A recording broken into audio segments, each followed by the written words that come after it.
Hello friends, स्वागत है आपका अपने यूट्यूब चैनल बाबा श्रीकांत एकेडमी पर। हम लोग समुच्चय पढ़ रहे थे। समुच्चय में पहले एक्सरसाइज समाप्त कर चुके थे, दूसरे एक्सरसाइज की शुरुआत करनी है। तो दूसरी एक्सरसाइज की शुरुआत करने से पहले हम समुच्चय के प्रकार के बारे में देखेंगे, उसके बाद दूसरी एक्सरसाइज की शुरुआत करते हैं। समुच्चय के प्रकार में सबसे पहला होता है रिक्त समुच्चय। रिक्त समुच्चय, रिक्त समुच्चय किसे कहेंगे? वह समुच्चय जिसमें एक भी अवयव उपस्थित ना हो उसे रिक्त समुच्चय कहते हैं। कहने का मतलब वह समुच्चय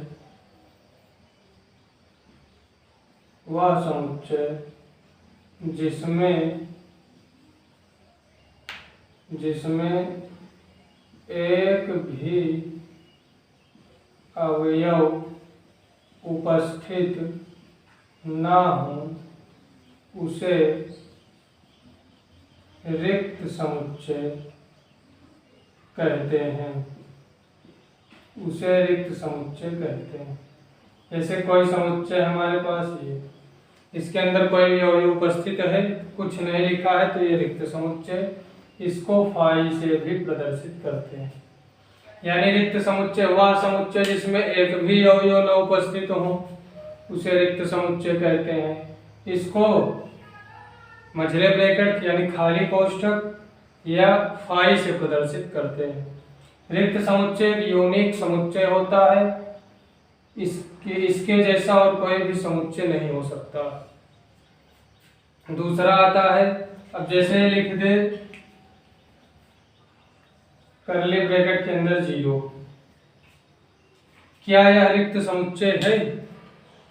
तो ब्रैकेट के अंदर एक अवयव लिखा है ना, तो 0 बेशक 0 लिखा है, लेकिन ये अवयव के रूप में है, नंबर से हमसे कोई मतलब नहीं है, तो ये रिक्त समुच्चय नहीं होगा, ये एकल समुच्चय होगा। दूसरा जो प्रकार है वो है एकल समुच्चय का। एकल समुच्चय होता क्या है? वह समुच्चय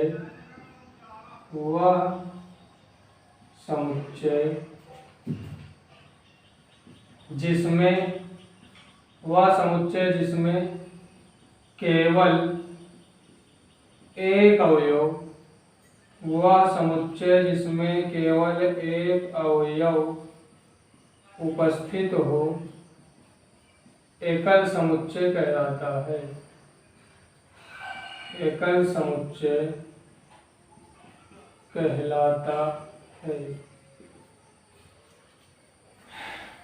यानी ए बराबर केवल एक अवयव, कुछ भी एक अवयव कुछ भी लिख दें, यानी समुच्चय के अंदर केवल एक अक्षर लिखा मिले तो वह एकल समुच्चय कहलाता है। वह समुच्चय जिसमें केवल एक अवयव उपस्थित हो एकल समुच्चय, जिसमें एक भी अवयव न उपस्थित हो वह रिक्त समुच्चय।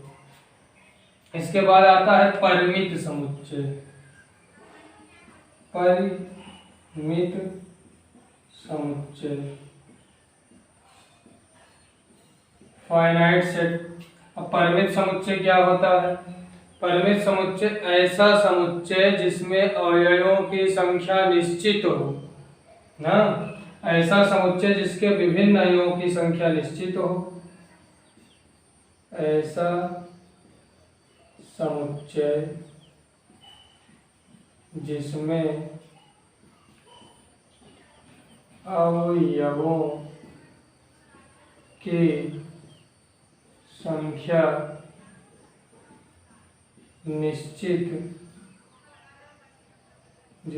अवयवों की संख्या निश्चित तथा सीमित हो परिमित समुच्चय कहलाता है। जिसमें अवयवों की संख्या निश्चित तथा सीमित हो परिमित समुच्चय कहलाता है। जैसे अंग्रेजी वर्णमाला के अक्षरों का समुच्चय। अंग्रेजी वर्णमाला में केवल 26 अक्षर हैं, 26 ही लिखेंगे, परिमित समुच्चय। हम कहते हैं सभी प्रकृति संख्याओं का समुच्चय। अब संख्या तो बहुत सारी है, तो कितनी प्रकृति संख्या लिखेंगे, कोई निश्चित नहीं है, तो वो होता है इसका उल्टा अपरिमित समुच्चय। हम कहें 100 से कम या 100 तक की प्रकृति संख्याओं का समुच्चय। अब संख्या निश्चित हो गई है कि 100 से कम ही लिखना है या 100 तक लिखना है, तो वह परिमित समुच्चय कहलाता है। यानी जिसमें अवयवों को हम गिन सकें कि 50 अवयव हैं, 100 अवयव हैं, 500 अवयव हैं, तो परिमित। जिसमें गिन ना सके, इसका दूसरा प्रकार अपरिमित समुच्चय कहलाता है। अपरिमित में कह सकते हैं सभी सम संख्याओं का समुच्चय। कितने सम संख्या है हमको क्या पता, अपरिमित होगा। और परिमित में 100 तक की सम संख्याओं का समुच्चय। 100 तक में तो निश्चित है ना कि 100 से कम ही लिखना है, 100 तक लिखना है, तो उसमें 50 सम संख्या आएगा, तो अपरिमित समुच्चय कहा जाएगा। इसके बाद आता है असंयुक्त समुच्चय। असंयुक्त समुच्चय होता क्या है, ऐसे दो समुच्चय जिसमें एक भी अवयव उभयनिष्ठ ना, ऐसे दो समुच्चय जिसमें एक भी अवयव उभयनिष्ठ कॉमन ना हो, असंयुक्त समुच्चय कहलाता है। जैसे असंयुक्त समुच्चय। हमारे पास दो समुच्चय हैं, एक 3 5 7, बी 2 4 9 12। तो क्या ए का कोई अवयव बी में उपस्थित है, कोई भी अवयव कॉमन है, नहीं है, तो ये दोनों असंयुक्त समुच्चय हैं। इसका उल्टा संयुक्त समुच्चय। संयुक्त समुच्चय क्या होगा, संयुक्त समुच्चय हमारे पास दो समुच्चय हैं, 1 3 5 7, दूसरा समुच्चय बी है 1 3 4 6 8। अब यहां हम देख रहे हैं कि ए में ए का एक अवयव 3 बी में उपस्थित है, यानी कॉमन हमको मिल गया, तो यह संयुक्त समुच्चय होगा। और जब कॉमन ना मिले, दो समुच्चय हो, जब दोनों में कुछ भी कॉमन ना हो, असंयुक्त समुच्चय। कम से कम एक अवयव कॉमन मिल जाए, एक से ज्यादा भी मिल सकता है, तब संयुक्त समुच्चय कहा जाता है। इसके बाद आता है समान समुच्चय। समान समुच्चय, इक्वल सेट, समान समुच्चय। समान समुच्चय ऐसे दो समुच्चय जिनमें अवयवों की संख्या समान हो, निश्चित हो। क्रम आगे पीछे हो सकता है, लेकिन अवयवों की संख्या निश्चित हो, तो वह समान समुच्चय कहलाता है। जैसे दो समुच्चय हमारे पास 2 4 6 12, बी है 4 6 2 12। अब हम देख रहे हैं इसमें भी 4 अवयव है, इसमें भी 4 अवयव, जो अवयव इसमें है वही अवयव इसमें भी, तो यह समान समुच्चय कहलाता है। अगर कोई भी एक अवयव भिन्न हो जाए, भिन्न का मतलब इसमें हम एक अवयव और कर दें 11, बी में या ए में किसी में भी कर सकते हैं, तो ये दोनों समान समुच्चय नहीं होंगे। समान समुच्चय होने के लिए सभी अवयव की संख्याएं समान होनी चाहिए। क्रम बेशक आगे पीछे, जैसे 2 पहले 4 बाद में, यहाँ 4 पहले 2, ये चलेगा, लेकिन इसमें 4 इसमें 4, जो इसमें लिखे हैं वही इसमें भी लिखा होना चाहिए, तभी समान समुच्चय कहा जाएगा। अगर रिक्त समुच्चय, एकल समुच्चय, परिमित समुच्चय, अपरिमित समुच्चय, संयुक्त समुच्चय, असंयुक्त समुच्चय और समान समुच्चय, इतना समझ में आ गया है तो दूसरे एक्सरसाइज की सभी सवालें कर सकते हैं। जैसे दूसरे एक्सरसाइज की पहली सवाल है, इसमें कह रहा है कि कौन से रिक्त समुच्चय के उदाहरण हैं। 2 से भाज्य विषम प्रकृति संख्या का समुच्चय। ऐसे कोई विषम संख्या जो 2 से विभाजित हो जाए। क्या कोई ऐसी विषम संख्या है जो 2 से कटे? ऐसी तो कोई संख्या हमको नहीं प्राप्त होगी, तो यह रिक्त समुच्चय कहा जाएगा। दूसरे में कह रहा है सम अभाज्य संख्याओं का समुच्चय। सम हो अभाज्य हो, ऐसी केवल एक संख्या होती है 2। एक संख्या मिल गई ना 2, सम भी है अभाज्य भी है, तो यह रिक्त समुच्चय नहीं होगा। ये कौन सा समुच्चय होगा? एकल समुच्चय। हमसे पूछ क्या रहा है? रिक्त समुच्चय छांटिए, तो दूसरा वाला रिक्त समुच्चय नहीं। तीसरे में कह रहा है x is less than 5 and x is greater than 7, यानी जो x का मान है 5 से बड़ा और x का मान 5 से छोटा और 7 से बड़ा। x का मान 5 से छोटा 7 से बड़ा। अगर हम संख्या रेखा खींचेंगे 0 1 2 3 4 5 ऐसे 6 7, ये जो x का मान है 5 से छोटा इधर चलना पड़ेगा, हाँ 7 से बड़ा इधर चलना पड़ेगा। क्या कुछ उभयनिष्ठ मिलेगा, कुछ कॉमन मिलेगा? जब कुछ कॉमन मिला ही नहीं तो कोई अवयव नहीं मिले, कोई अवयव नहीं मिलेगा।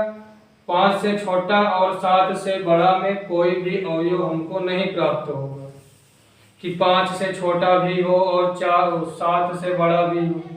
x का मान दोनों कंडीशन को फुलफिल नहीं कर रहा है, तो तीसरा रिक्त समुच्चय है।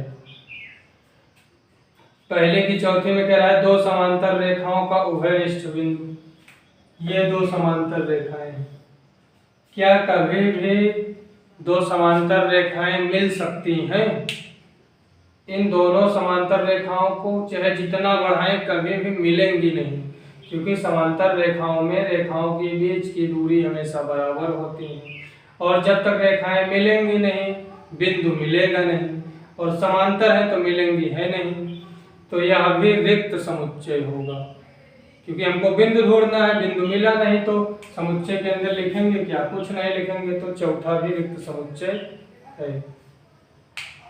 आगे चलेंगे। दूसरी में कह रहा है परिमित और अपरिमित बताइए। पहली सवाल है वर्ष के महीनों का समुच्चय। वर्ष में कितने महीने होते हैं? 12 महीने होते हैं, संख्या निश्चित है, तो परिमित समुच्चय होगा। दूसरा 1 2 3 डॉट डॉट डॉट लिखा है 1 2 3 डॉट डॉट डॉट। तीसरा प्रश्न में लिखा है 1 2 3 डॉट डॉट डॉट 9900। कौन परिमित कौन अपरिमित? अब इसमें 1 2 3 डॉट डॉट डॉट पता नहीं कहाँ तक लिखा है, हमको क्या मालूम, तो ये अपरिमित समुच्चय।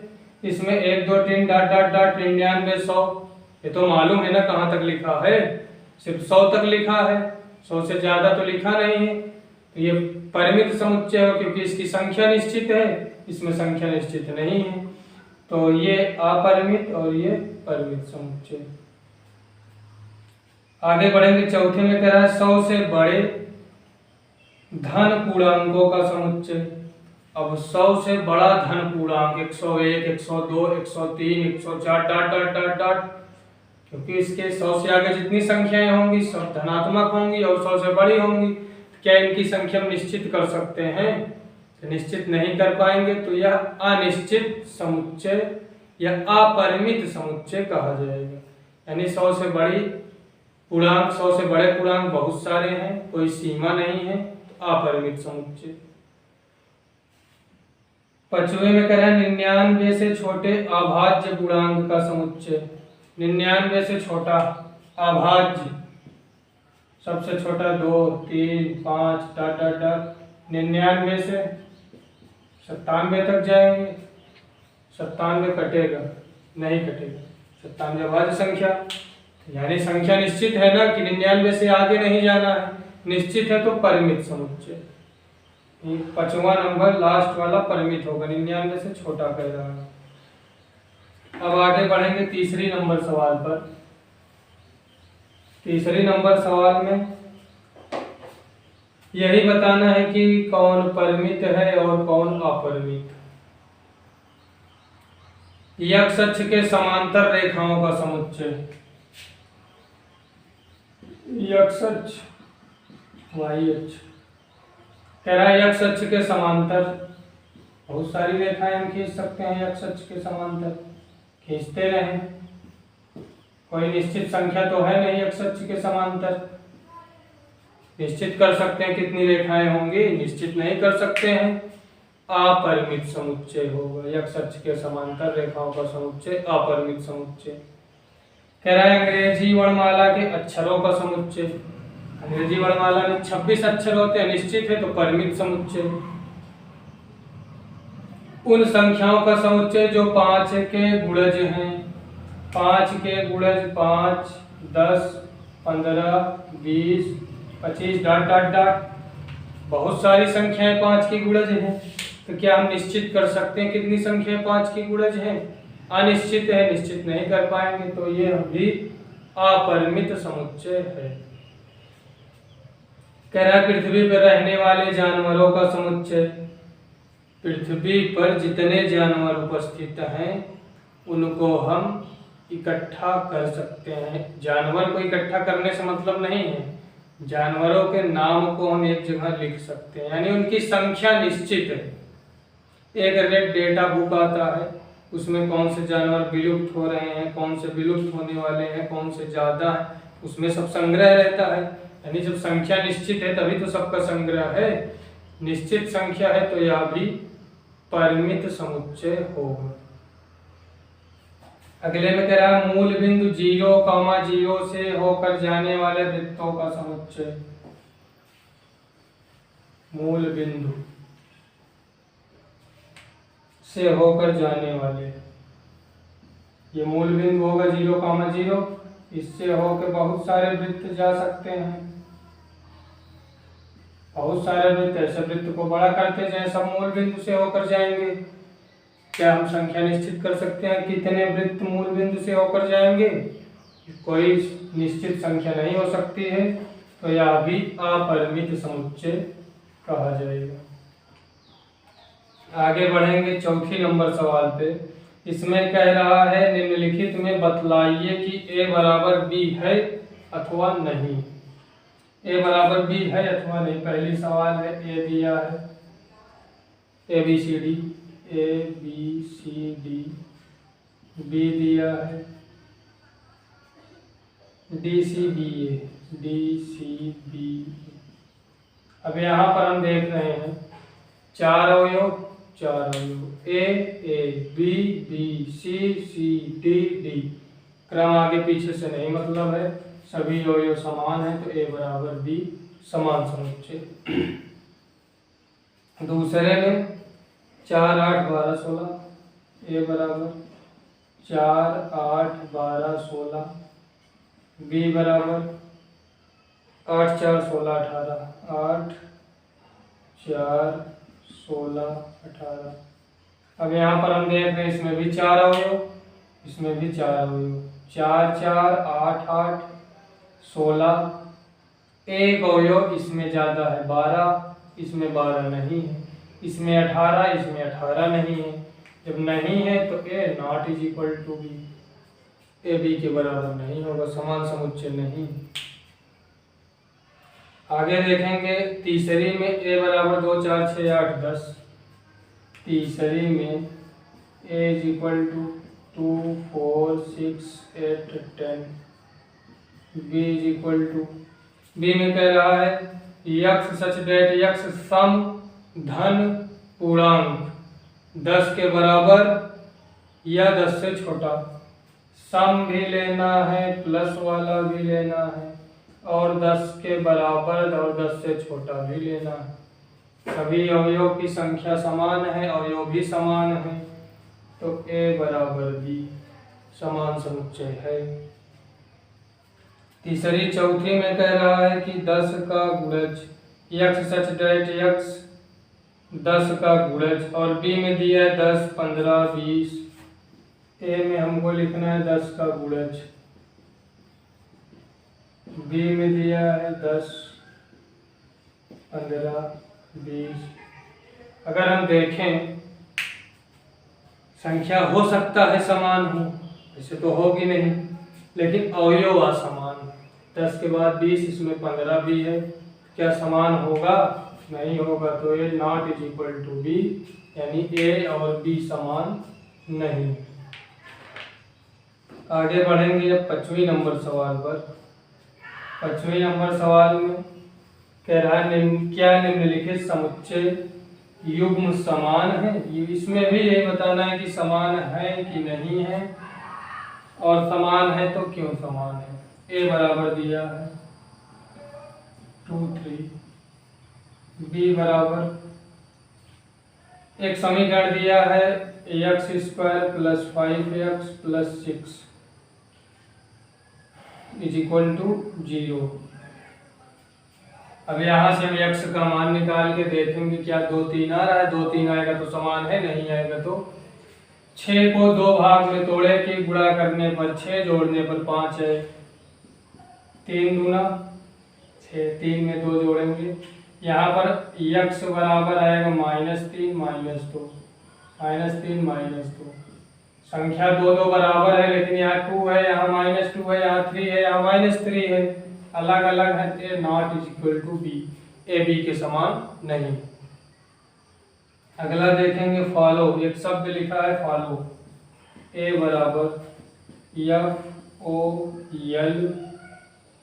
FOLW, ये होगा। बी बराबर OL, WOLF। अब यहाँ पर हम देखें 4 अवयव, 4 अवयव, F OOLL WW समान है सब। ए बराबर होगा बी के, यानी ए बी का समान समुच्चय है। ये थी 5वें नंबर सवाल। 6वें में भी यही बताना है, कह रहा है नीचे दिए गए समुच्चयों में समान समुच्चय का चयन कीजिए। हमको कुछ समुच्चय दिए गए हैं, उसमें से छांटना कि कौन कौन सा समान समुच्चय है। समुच्चय ए बराबर दिया गया है 2, 4, 8, 12, 2, 4, 8, 12। बी बराबर दिया गया है 1, 2, 3, 4, 1, 2, 3, 4। सी बराबर दिया है 4, 8, 12, 14, 4, 8, 12, 14। डी बराबर दिया है 1, 3, 1, 4, 2, 3, 1, 4, 2। ई बराबर दिया है -1 + 1। एफ बराबर दिया है 0, 1। जी बराबर दिया है 1 - 1, और एच बराबर दिया है 0, 1। अब इसमें से हमको बताना है कौन कौन सा समान है, कौन कौन सा समान नहीं। सबसे पहले ए का समान ढूंढे, 2, 4, 8, 12, 2 नहीं है। ए का समान कोई भी नहीं है। बी के समान 1, 2, 3, 4, 4 अवयव है, लेकिन अवयव नहीं समान है, तो ये नहीं होगा, ये होगा। बी बराबर है डी के, समान है। 1, 2, 3, 4, 3, 1, 2, 4, यानी 1, 1, 2, 2, 3, 3, 4, 4। सी 4 अवयव, कोई भी समान नहीं। डी 4, डी के समान बी है, लिख चुके हैं। ई -1, 1, जी, ई के समान जी है। 2 अवयव है, -1, 1, जी में 1 और -1, एक और आगे पीछे कर सकते हैं। संख्या समान है, अवयव समान है। ई इस पर समान है जी के। एफ 0, ए और कहीं उपस्थित नहीं है, 0, 1 कहीं उपस्थित नहीं। तो इन सभी में केवल बी समान है डी के, ई समान है जी। ये थी दूसरी एक्सरसाइज की आखिरी नंबर सवाल। यहाँ पर हमारी दूसरी एक्सरसाइज समाप्त होती है। आज के लिए इतना ही रखते हैं। धन्यवाद।